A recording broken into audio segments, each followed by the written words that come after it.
In this clip I'll walk you through a classic mono-synth from 1982, the Roland SH101 monophonic synthesizer. If you're after something specific, use the index markers across the timeline to jump to specific topics. But if you find the clip useful, let me know by hitting the thumbs up, subscribe and ding the bell to be notified about upcoming episodes. So first, a little history. The 101 was first introduced back in 1982 and manufactured up until 1986.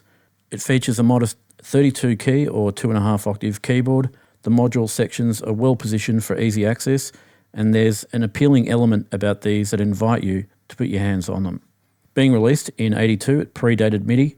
However, it did come with a set of control voltage and gate inputs and outputs, plus an external clock trigger input.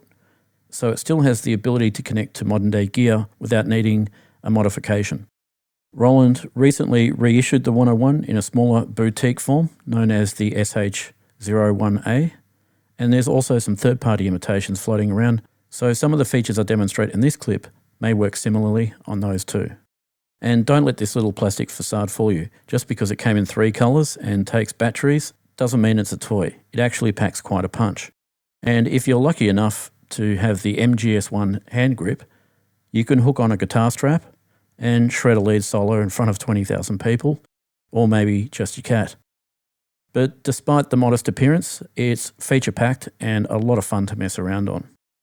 The voltage-controlled oscillator, or VCO section here, is powered by the infamous CEM3340 integrated circuit from Curtis Electro Music, which is what you'd find inside the Oberheim OBX-A, OB8, or the sequential circuits Prophet 10, Pro 1, Jupiter 6, to name a few. So clearly it's among an esteemed league of classic synthesizers.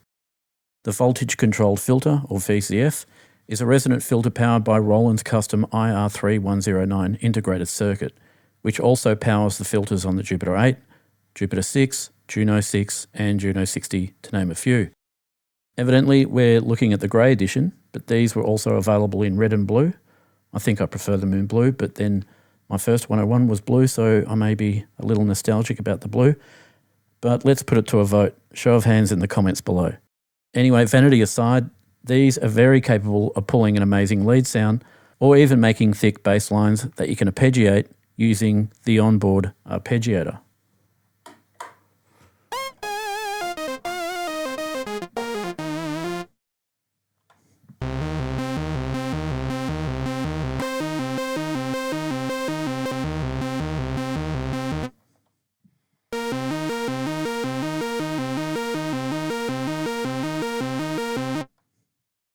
Or you can program the 100-step sequencer, and both very easy to use. Once you see how it's done, you can make great bass lines in no time at all. So if you're considering buying or borrowing one, then this clip will show you just about everything you need to master the 101. So starting from the right, we have the envelope section, which is your typical ADSR envelope. For any newbies watching, your attack is the time it takes from the moment you press down on the key for your sound to ramp up or fade in.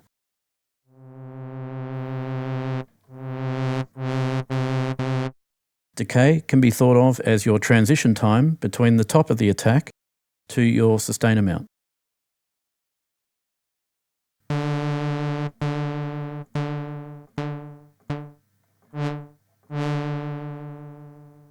And sustain is the level of how loud your note will continue on for as long as you're holding the note.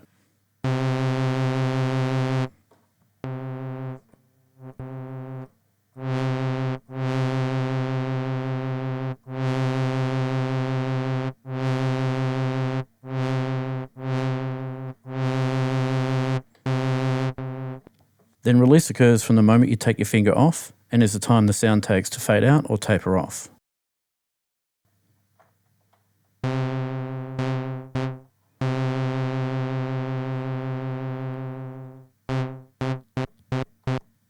To the left, we can select from a few envelope modes.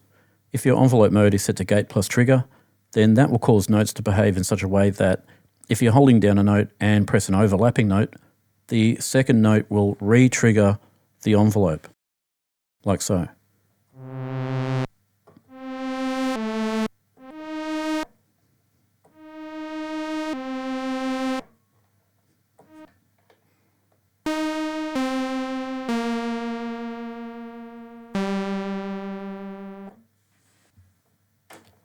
with your envelope mode set to gate means two things. Any consecutive note will not restart the envelope.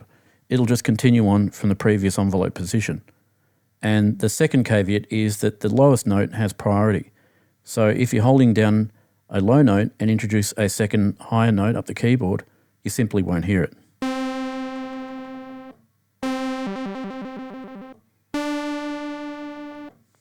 And in terms of the LFO setting, this is an interesting one because this will loop the shape of your envelope around repeatedly, and the speed of that loop will be determined by the rate of your LFO here.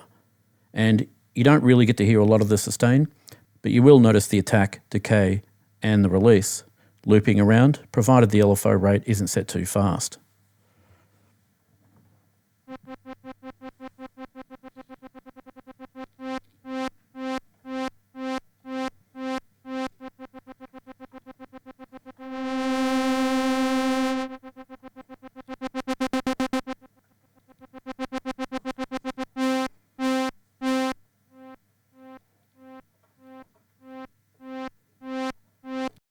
Anyway, you get the idea.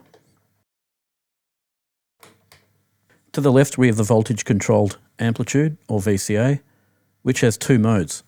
Envelope, which we've just been messing around on, that applies the contour of the ADSR to the sound, like a volume contour. And then we have gate, which starts abruptly when you press your note down, bypassing the ADSR envelope, so there's no amplitude contour. And then when you lift your key off, it stops abruptly. So literally sound on, sound off as played.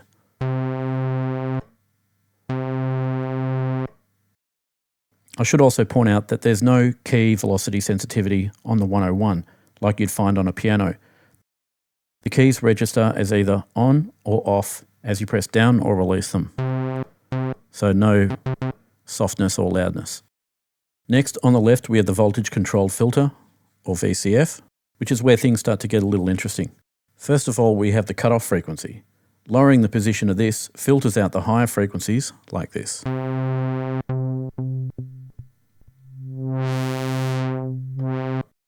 Then next across we have the resonant filter.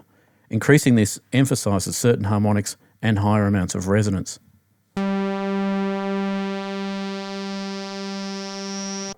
And with moderate amounts of cutoff frequency, will cause the VCF to feed back on itself, or what's known as self-oscillation.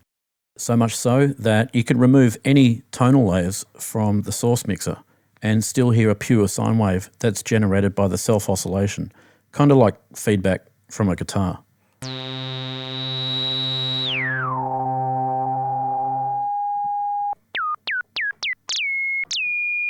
Now, while it's self-oscillating, we should take a look at the keyboard amount here. We can alter this to fine-tune the harmonics in the sound.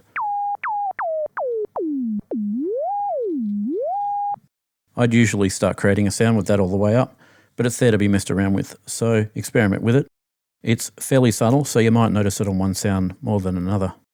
Moving over to envelope amount, here we can blend in the contour of the ADSR envelope to shape the filter.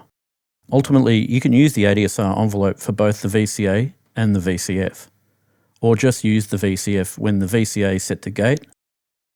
In that scenario, your ADSR envelope will only be utilised by the filter, provided you've got a little bit of the envelope amount dialed in.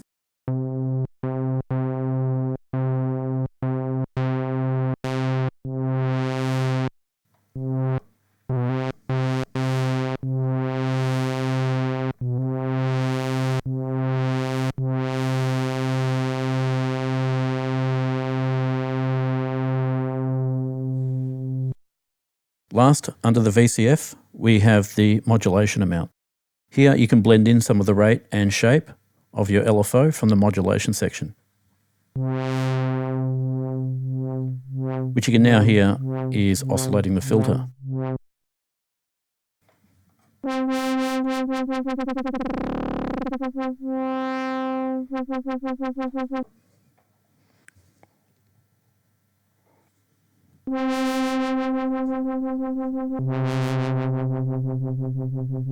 You could make something similar to a tremolo effect by dialing in a modest LFO rate with a sine wave and blend it in using this mod amount.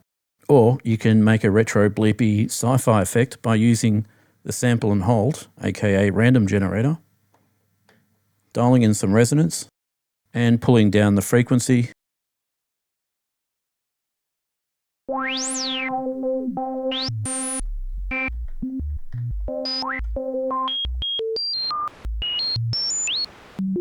Then adjusting the rate of the LFO.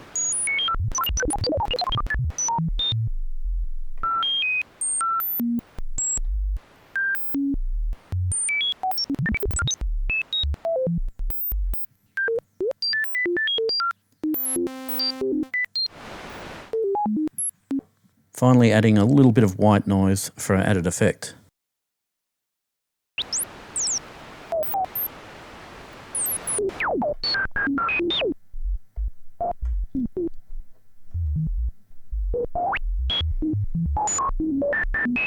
Speaking of noise, we've also got a noise modulation source, which might be useful for producing thunder or laser beam type effects, which you might find useful if you're needing something experimental.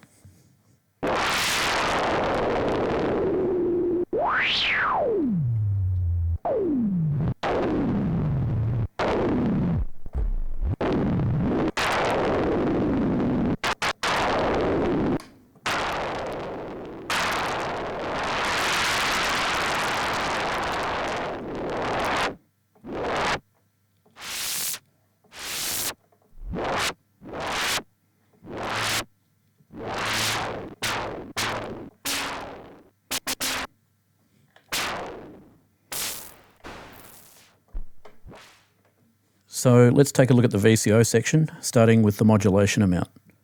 Similar to the VCF section, we can blend in some of that LFO rate and shape, but unlike the filter mod, the VCO mod will affect the oscillator pitch, which is useful if you need to create vibrato. So if we dial in a sine,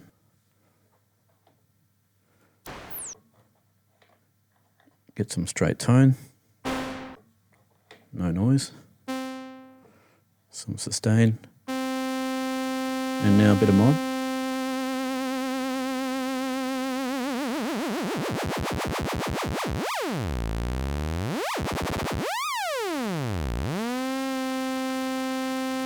Or by switching your LFO to the square, you can make something like a dub siren.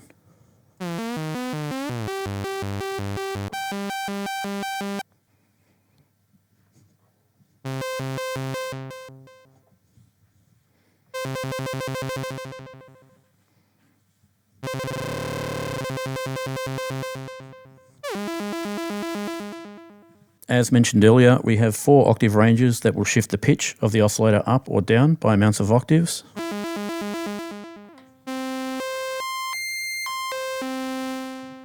These measures you can see here with the apostrophe next to each number, strangely enough represent feet and are actually based on pipe organ stops. So you've got a 16-foot stop for a deep bass range and an 8-foot stop, which gives you the equivalent of middle C on a piano. Then you've got a 4-foot stop and 2-foot stop, which are suitable for lead solo patches, among other things. Now we should probably digress quickly for a moment to include the tune module here, as this provides fine tuning for the pitch of the 101's oscillator. You can reach in either direction by up to 50 cent, which is half a semitone, or technically a quarter tone. Next we have the pulse oscillator width. If you select manual, now you can freely adjust how wide your pulse is by moving the slider up or down.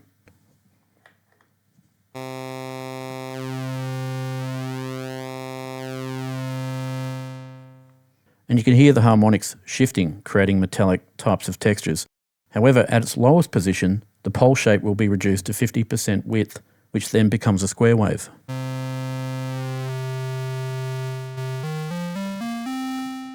And additionally, you can modulate the width by switching to the LFO position. That way you can tap into the LFO module and oscillate the width of your pulse based on the rate or speed of your LFO. And that'll waver the pulse width back and forth, giving you something similar to a lightsaber kind of effect.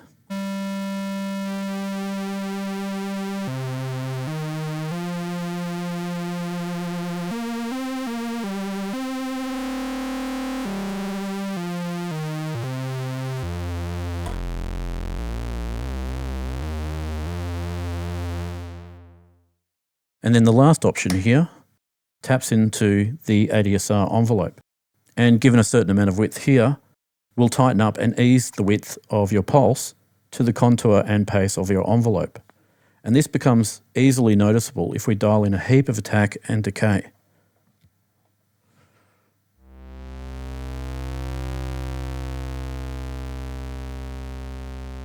And I'll turn the VCA to gate so we can just hear it abruptly at the start.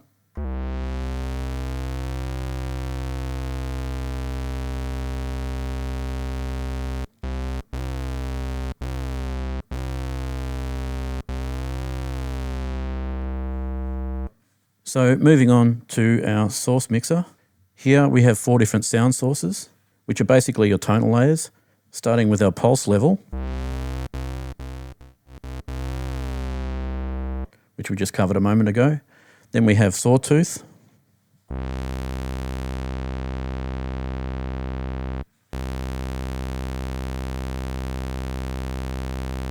Then we have the sub-oscillator, which is at least 1 octave lower than your current range setting. But the interesting thing here is your sub-oscillator is actually a square wave that you can shift down by up to 2 octaves lower than your current range setting.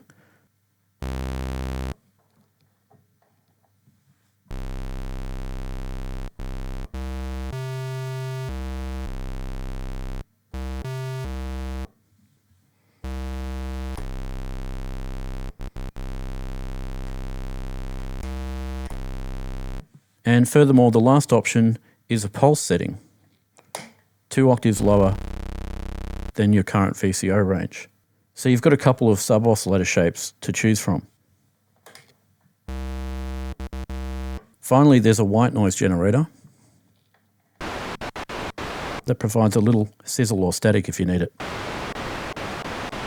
So by using these faders, you can mix these in and out to create various types of layered textures.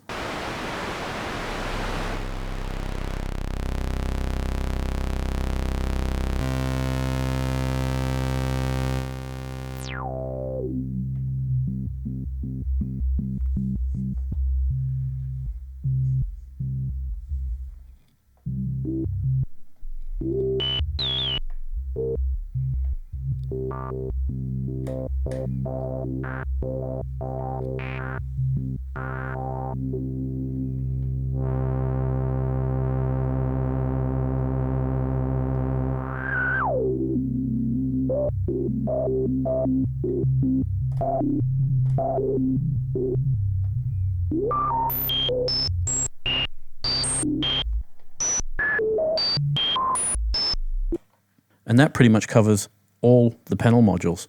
So now let's get into the arpeggiator. The 101 has a great little arpeggiator on board that uses the LFO rate as its internal clock speed.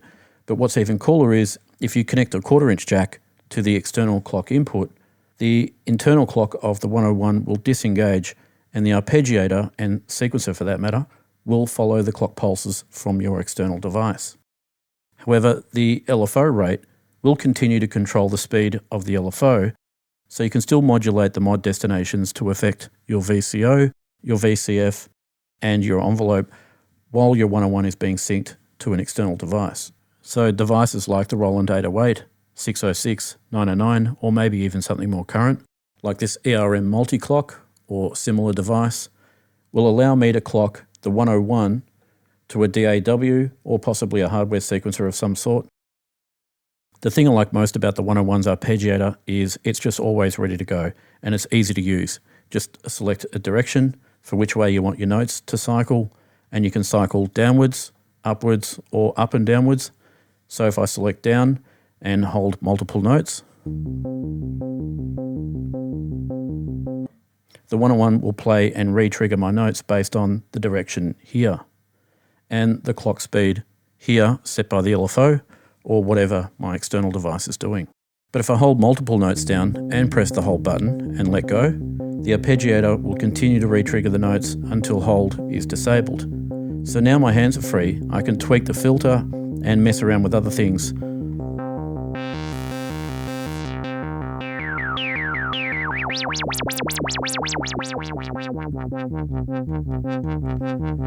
And we can try the key transpose function. If I hold this down and press another note, and choosing any key other than low C, up to 1 octave or down by a perfect fifth. And to disable it, again, hold transpose and press low C. I can also use the octave transpose switch here to shift the keyboard up or down, to access other areas of the keyboard you normally can't get to.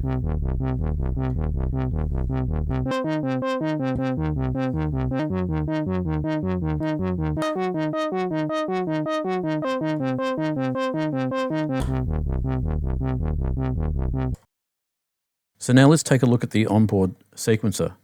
If we think of bars in a song, we're generally going to consider at least a 4/4 beat of maybe 1 bar. And if that's what we want to achieve, and that's what we want to record into the 101, then we should consider the resolution for each beat. Most drum machines and sequencers default to 16ths in terms of quantize.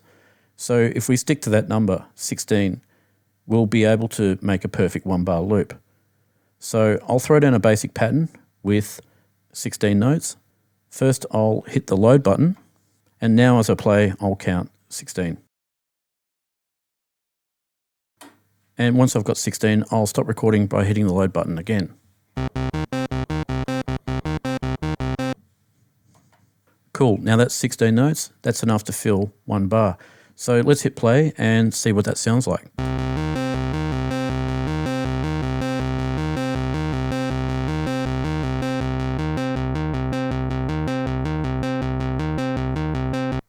Okay, great. I've just sequenced a 1 bar bass line. Notice how the sequencer looped around and kept playing? It'll keep looping around indefinitely, unless you stop the sequencer by hitting play, or if you have a foot pedal, you can connect it to the hold jack.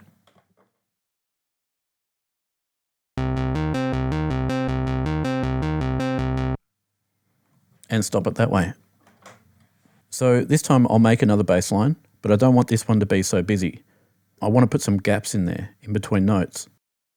So what you can do is use the rest button to skip a step. And not only that, I want to put a slide in there too, similar to how a 303 slides. So I'll make a quick slide up to the high C by using legato, which means smooth and connected. So here we go. Load to record.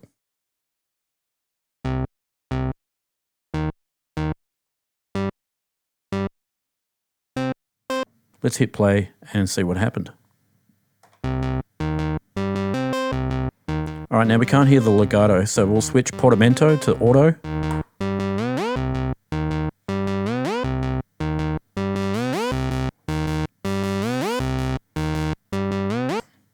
Anyway, you get the idea. I should also mention you can use this transpose switch here to access higher or lower keys that aren't in range that you might need in your sequence, but keep in mind that this switch will not function on sequencer playback. However, the key transpose does allow you to shift up an octave or down by a perfect fifth. Now the cool thing is I can keep adding to or replace notes in my sequence. If I play what I have, all I have to do is hit load just before the note I want to edit or add, and then that allows me to cut in and carry on adding additional notes or replace notes in my sequence. In order to make this easier, you can slow down the clock rate just a little. Okay, good. Here we go.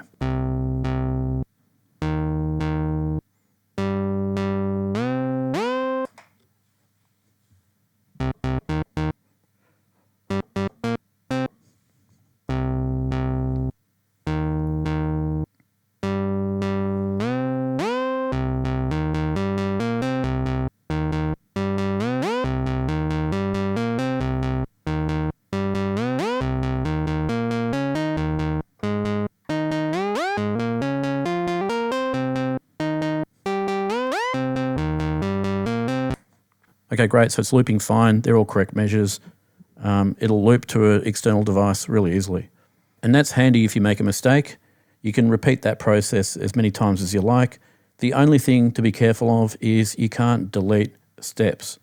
So you want to be careful not to overstep equal measures in your sequence so that it doesn't loop around with an uneven bar or beat or step count. And if you do, you could just cut in and repeat the first bar or just start from scratch by hitting the load button when the sequencer isn't playing. And that's how you clear the sequencer memory, so be careful of that too. Just remember, the sequencer does have 100 steps to make use of, so if 16 steps equals 1 bar, you could increase that to 32, which is 2 bars, or 64 steps, which is 4 bars. And that might take a bit of work to get to, but you can save that sequence in the 101, provided you've got the battery compartment loaded with 3 C-sized batteries. And you only need 3 batteries to retain the memory backup feature, but if you've got 6, you can run the 101 off batteries without the need for the power supply. And if your 101 is connected to mains power, even when switched off, mains power is enough to retain the sequencer memory. You can even disconnect the mains for up to a minute without losing your sequencer memory, which is just enough time to load a fresh set of batteries, which is handy.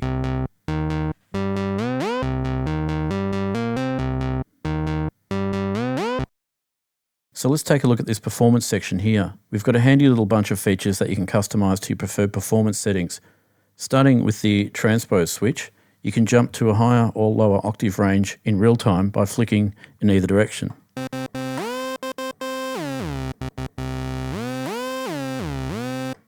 You also have this bender wheel that will control either the filter or the oscillator pitch, and you can adjust how much impact the bender will have on either one or both.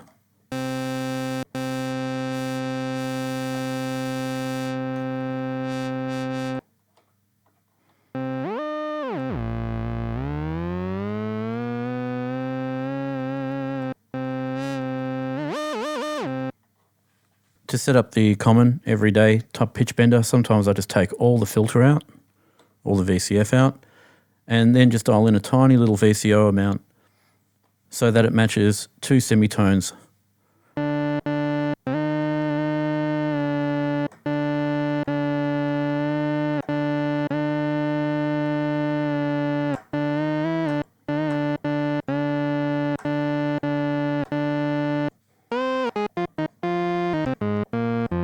Then I can set this sine wave amount here so that when I push forward on the bender, I can simulate vibrato.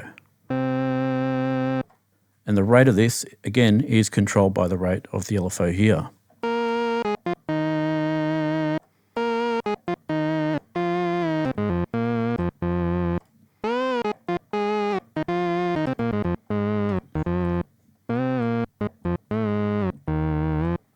Up to the top right, we have the portamento, which is a performance effect you can enable by switching from off to on.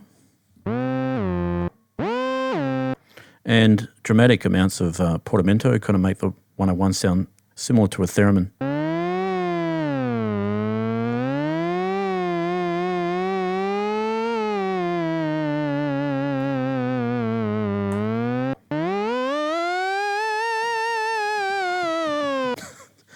Kind of silly, really. Or otherwise, you can leave it in auto. If you select auto mode, the portamento will cause notes to slide only if they overlap. So try that out and set your portamento amount to something more satisfying.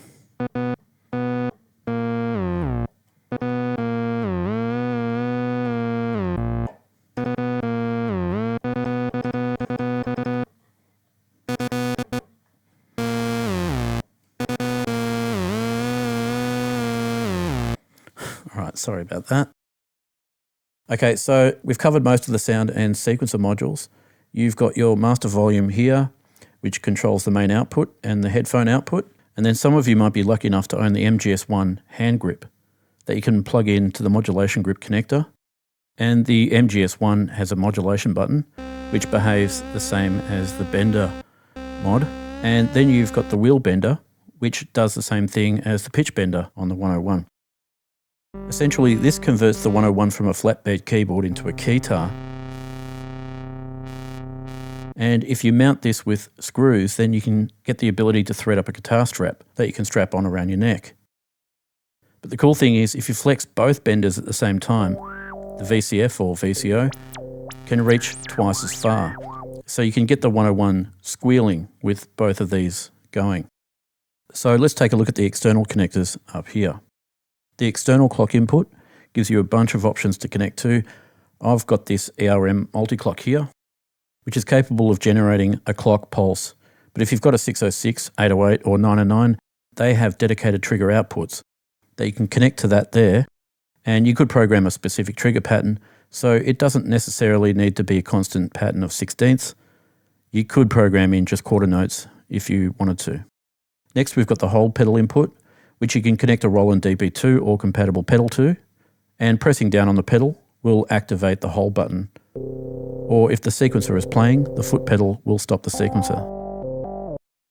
Last of all, we've got the CV and gate connectors. For any newbies watching, CV stands for control voltage, and this was, and for some still is, a popular method of connecting synthesizers, modular systems, and sequencers to each other. Made popular by Dr. Moog back in the 60s, each note is represented by a specific measure of voltage. The higher the voltage, the higher the pitch. The gate, on the other hand, acts like a shut-off valve and instructs the device when the note is on or off. You can connect these to another compatible device, and the 101 will output the sequencer and whatever's played on the keyboard via the CV and gate output. If the 101 has a CV and gate device connected to its input, then the 101 will play whatever CV and gate information it receives. And in that case, the CV and gate output will also pass on whatever it receives at its input. Anyway, that's all for this clip. I hope you enjoyed it. If so, let me know by hitting the thumbs up, subscribe, and check out the channel for more walkthroughs just like this one. And check out the TONELAB Facebook and Instagram pages. Details in the description area below. Thanks for watching, and bye for now.